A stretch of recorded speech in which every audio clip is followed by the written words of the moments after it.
एह् आकाशवाणी जम्मू ऐ। हून तुस चंद्रकांत शर्मा कोला खबरां सुनो। पैह्ले मुक्ख खबरां। प्रधानमंत्री नरेंद्र मोदी होरें 100 करसान ड्रोन दी शुरुआत करदे होई आखेआ जे एह्दे कन्नै नमीं क्रांति औग ते केईं खेत्तरें च बदलाव दिक्खने गी लब्भग। कश्मीर दे शोपियां जिले च इक टाकरे दौरान इक आतंकवादी मारेआ गेआ ते फौज दे 2 जवान शहीद होए। उपराज्यपाल मनोज सिन्हा होरें आखेआ जे इस ब'रे श्री अमरनाथें जी दी यात्रा परतियै शुरू होई सकदी ऐ।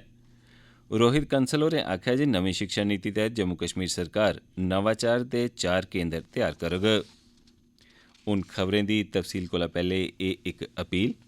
हून जिसलै कोरोना वायरस दे नमें रूप ओमिक्रॉन करी अजें बी चिंता बनी दी ऐ, अस अपने सभनें श्रोताएं गी अपील करने आं जे ओह् सौगे रौह्न ते पूरी चाल्ली टीका लोआई लैन ते कन्नै 15 कोला लेइयै 18 ब'रें तोड़ी दे बरेसू दे बच्चे समेत होरनें लोकें दे टीकाकरण च उंदी पूरी मदद करन। मेहरबानी करियै सुक्खे सांदे रौह्ने लेई 3 सखल्ले उपाएं दी पालमा बरोबर जारी रक्खो। मूंहें उप्पर मास्क लाओ, आपूं च 2 गज दा सुरक्षित छिंडा बनाई रक्खो, हत्थ ते मूंह गी साफ सुथरा रक्खने उप्पर चेचा ध्यान देओ।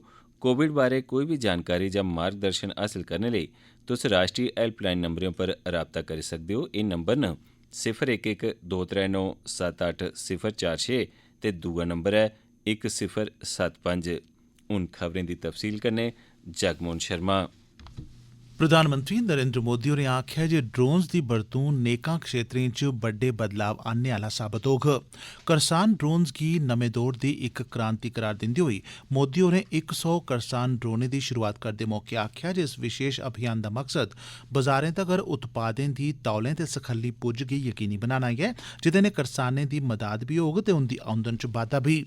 प्रधानमंत्री होरें आखेआ जे 21वीं सदी च अज्जै कल्लै दे किस्में दी राई-बाई दी दिशा च एह् इक नमां ध्याई ऐ।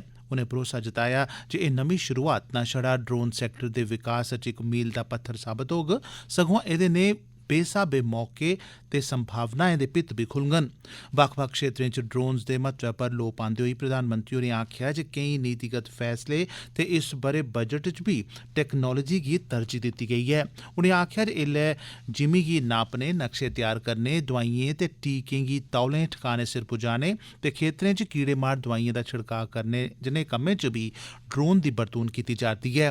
गरुड़ एक्सप्रेस दी चर्चा करदे होई मोदी होरें आखेआ जे इस कंपनी ने औंदे 2 ब'रें च मुल्खै अंदर तैयार 2 लक्ख ड्रोन तैयार करने दा निशाना मित्थे दा ऐ ते सरकार नौजवानें गी इस क्षेत्र च अगड़े बधने लेई केईं चाल्ली दे प्रोत्साहन बी देआ करदी ऐ। दक्खनी कश्मीर दे शोपियां जिले च छिड़े दे इक टाकरे च 2 सैनिक शहीद होई गे न ते इक आतंकवादी मारेआ गेआ ऐ।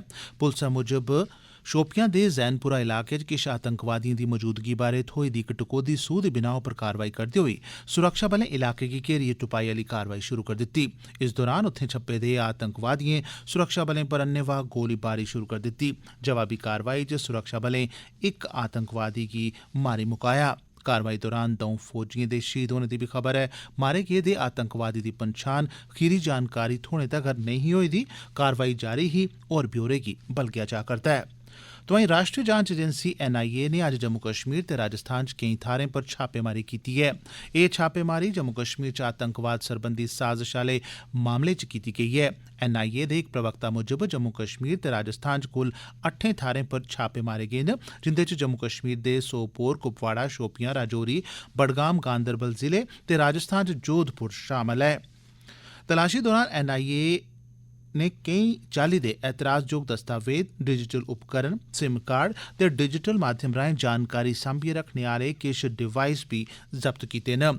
NIA मुजब एह् मामला जम्मू कश्मीर ते नमीं दिल्ली समेत होरनें प्रमुख शैह्रें च आतंकवादी वारदातें गी अंजाम देने दी योजना ते साजिश कन्नै जुड़े दा ऐ। एह्दी योजना प्रतिबंधित आतंकी संगठन जैश ए मोहम्मद, हिजबुल मुजाहिदीन, लश्कर ए तैयबा, अल बदर ते इंदे कन्नै जुड़े दे होरनें संगठन जियां TRF ते PAFF जनेह् संगठनें आसेआ मिलियै त्यार कीती जा करदी ही। इस मामले च NIA ने अजें तोड़ी 28 आरोपिएं गी गिरफ्तार कीते दा ऐ। प्रवक्ता मुजब इस मामले च अग्गें दी जांच अजें जारी ऐ। भारत ने कोरोना कोला बचाऽ आह्ले टीके लाने दे अभियान तैह्त 175 करोड़ टीके लाने दा महत्वपूर्ण पड़ां पार करी लैता ऐ। इस बारै इक ट्वीट च केंद्री सेहत मंत्री मनसुख मंडाविया होरें आखेआ जे प्रधानमंत्री नरेंद्र मोदी हुंदे नेतृत्व च दुनिया दा सब्भनें शा बड्डा टीकाकरण अभियान नित्त नमियां ऊंचाइयां छुआ करदा ऐ। तोआईं सेहत मंत्रालय दा आखना ऐ जे पिछले 24 घैंटे दौरान 36,28,000 कोला मते लोकें गी कोरोना सोयां बचाऽ आह्ले टीके लाए गे न। इस्सै अवधि दौरान कोरोना दे 22,270 नमें मामले बी दर्ज कीते गे न ते 60,298 कसरी नरोए बी होए न। मुल्खा च ऐल्लै 2,53,000 सक्रिय मामले न, जिसलै कि कसरियें दे बल होने दी दर 98.21% तोड़ी पुज्जी गेदी ऐ। मुल्ख भरै च अजें तोड़ी 4 करोड़ 20 लक्ख कोला मते कसरी बल होई चुके दे न। जम्मू कश्मीर खादी ते ग्राम उद्योग बोर्ड दियां वाइस चेयरपर्सन डॉ हिना शफी भट्ट होरें इक बैठक लोआइयै जम्मू कश्मीर ग्रामीण रोजगार सृजन कार्यक्रम ते प्रधानमंत्री रोजगार सृजन कार्यक्रम तैहत बैंकें आसेआ कीते गेदे कम्में काजें दी समीक्षा कीती। जम्मू सूबे च पिछले किश ब'रें थमां एह् दवै कार्यक्रम लागू कीते जा'रदे न। वाइस चेयरपर्सन होरें दस्सेआ जे पिछले 3 ब'रें थमां जम्मू कश्मीर दे सब्भनें इलाकें च इनेंगी लागू कीता जा'रदा ऐ ते एह्दे तैहत 12 अरब 1 करोड़ 44 लक्ख रपेऽ दे दोआर कर्जे दे तैहत कोई 400 करोड़ रपेऽ दी सब्सिडी दित्ती गेई ऐ ते इस दौरान 1,39,964 दी कम्म रोजगार हासल होआ ऐ। भारत दी आज़ादी दा 75वां ब'रा शुरू होने दे सिलसिले च आकाशवाणी जम्मू दा क्षेत्रीय समाचार एकांश जम्मू यूनिवर्सिटी दे डिपार्टमेंट ऑफ स्टूडेंट्स वेलफेयर दे सहयोग कन्नै पेश करा करदा ऐ इक विशेष प्रश्नोत्तरी आज़ादी का Amrit Mahotsav quiz India at 75। एह्दे तैह्त हर संगारें बडलै 9:20 आह्ले डोगरी बुलेटिन च इक सोआल पुच्छेआ जंदा ऐ जेह्दा जवाब साढ़े श्रोता ईमेल एड्रेस india75quiz@gmail.com उप्पर भेजी सकदे न। जेतुएं दी ताल पर्ची राएं कीती जंदी ऐ ते उंदे नाएं दी घोषणा अगले रोज मंगलवारें बडलै आह्ले डोगरी बुलेटिन च कीती जंदी ऐ। श्रोताएं अग्गे अपील ऐ जे ओह् जवाब दे कन्नै अपना पूरा पता बी लिखन तां जे उनेंगी उंदे सर्टिफिकेट डाकें राएं उंदे घरें तगर पुजाए जाई सकन। श्रोताएं अग्गे एह्बी अपील ऐ जे सर्टिफिकेट थ्होने मगरा ओह्दे कन्नै इक सैल्फी खिच्चियै असेंगी इस्सै ईमेल एड्रेस उप्पर जरूर भेजन तां जे अस उसी अपने सोशल मीडिया पर अपलोड करी सकचै। एह् खबरां तुस आकाशवाणी जम्मू परा सुना'रदे ओ। बाकी दिएं खबरें कन्नै चंद्रकांत शर्मा। जम्मू कश्मीर च हून जिसलै कोविड दे मामलें च उपरोतली कमी दर्ज कीती जा'रदी ऐ तां इस गल्ला दी पूरी मेद कीती जा'रदी ऐ जे प्रशासन इस ब'रे श्री अमरनाथ जी दी यात्रा लेई खुल्ल देई देग। जम्मू कश्मीर दे उपराज्यपाल मनोज सिन्हा होरें खबरें दे इक चैनल कन्नै गल्लबात करदे होई एह् मेद जाहिर कीती। कोविड महामारी दे चलदे एह् यात्रा पिछले 2 ब'रें थमां स्थगित कीती गेदी ऐ। उपराज्यपाल होरें आखेआ जे जम्मू कश्मीर प्रशासन ने कोविड गी लेइयै हालात उप्पर बरोबर नज़र बनाई दी ऐ ते इस ब'रे दी श्री अमरनाथ जी दी यात्रा लेई पंजीकरण बारै कोई फैसला तौलें गै लेई लैता जाग।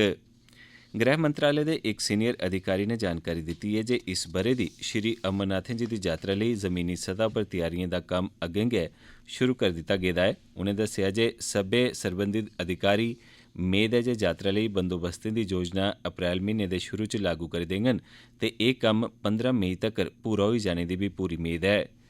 इस ब'रे लेई श्री अमरनाथ जी दी यात्रा गी जेकर मंजूरी थ्होई जंदी ऐ तां एह् 27 जून थमां शुरू होई सकदी ऐ। इस साल यात्रा 38 दिनें तक्कर चलग ते एह् 11 अगस्त गी संपन्न होई जाग। उच्च शिक्षा मैह्कमे दे प्रधान सचिव रोहित कंसल होरें कल आखेआ जे नवाचार ते तरक्की गी बढ़ावा देने दे मकसद कन्नै जम्मू कश्मीर सरकार भारतीय तकनीकी संस्थान जम्मू ते होर दुए इदारें दा समर्थन करने लेई बचने बज्झी दी ऐ। उनें आखेआ जे सरकार न छड़ा इनें इदारें सगुआं जम्मू यूनिवर्सिटी च बी नवाचार ते तरक्की गी बढ़ावा देने लेई कम्म करग। उनें आखेआ जे एह्दे लेई जम्मू कश्मीर स्टार्टअप स्पर्धा तौलें गै शुरू कीती जाग ते एह् बड्डे पैमाने पर शुरू कीती जाग। IIT जम्मू च कल इक पुरस्कार देने आह्ले समारोह दौरान उनें इयां आखेआ। प्रधान सचिव रोहित कंसल होरें आखेआ जे IIT जम्मू गी नवाचार ते तरक्की दा केंद्र बनाया जाग। प्रधानमंत्री नरेंद्र मोदी होरें संयुक्त अरब अमीरात आसेआ जम्मू कश्मीर च रास पूंजी लाने दे फैसले दी सराहना कीती है। पिछले म्हीने जम्मू कश्मीर दे लेफ्टिनेंट गवर्नर मनोज सिन्हा होरें संयुक्त अरब अमीरात दे दौरे पर हे, जिस दौरान गल्लबात दे केईं गेड़ लग्गे ते जम्मू कश्मीर च रास पूंजी लाने बारै समझौतें उप्पर बी दस्तखत कीते गे हे। उंदे दौरे दौरान उत्थूं दियें केईं नामी ते बड्डियें कंपनियें जम्मू कश्मीर च रास पूंजी लाने दा दिलचस्पी अपनी दस्सी ही। प्रधानमंत्री नरेंद्र मोदी होरें आखेआ जे संयुक्त अरब अमीरात आसेआ जम्मू कश्मीर च बक्ख-बक्ख खेत्तरें च रास पूंजी लाने दे फैसले दा सरकार सुआगत करदी ऐ, कीजे एह्दे कन्नै इत्थूं दी अर्थव्यवस्था गी मजबूती थ्होग ते कम्म रोजगार दे बी मते मते मौके उपलब्ध होङन। प्रधानमंत्री हुंदे दफ्तर पासेआ जारी कीते गेदे इक ट्वीट च आखेआ गेआ ऐ जे इनें खेत्तरें च संयुक्त अरब अमीरात दियां कंपनियां रास पूंजियां ला'रदियां न, उंदे च सेहत खातर तवज्जो ते होर दुए खेत्तर शामिल न।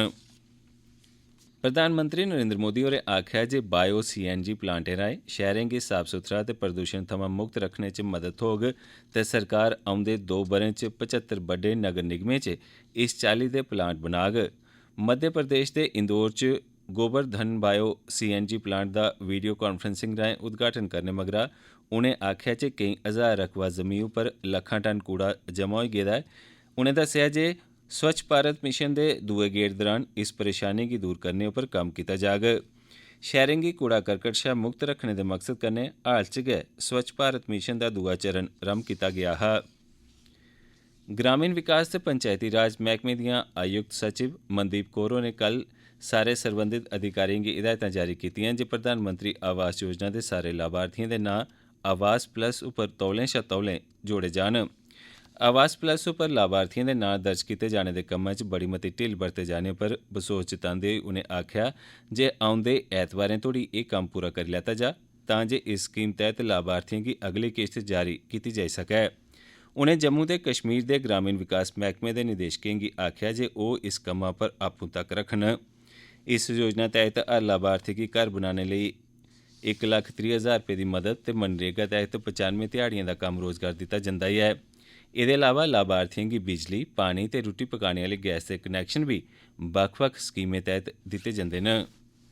ते अखीरै च खास खबरें इक बारी परतियै प्रधानमंत्री नरेंद्र मोदी होरें 100 करसान ड्रोनें दी शुरुआत करदे होई आखेआ जे एह्दे कन्नै इक नमीं क्रांति औग ते केईं क्षेत्रें च बदलाव दिक्खने गी लब्बोग। कश्मीर दे शोपियां जिले च इक टाकरे दौरान इक आतंकवादी मारेआ गेआ, फौज दे 2 जवान शहीद होई गे न। उपराज्यपाल मनोज सिन्हा होरें आखेआ जे इस ब'रे दी अमरनाथें जी दी यात्रा परतियै शुरू होई सकदी ऐ ते रोहित कंसल होरें आखेआ जे नमीं शिक्षा नीति तैह्त जम्मू कश्मीर सरकार नवाचार दे 4 केंद्र तैयार करोग। एह्दे कन्नै गै खबरें दा बुलेटिन समाप्त होआ।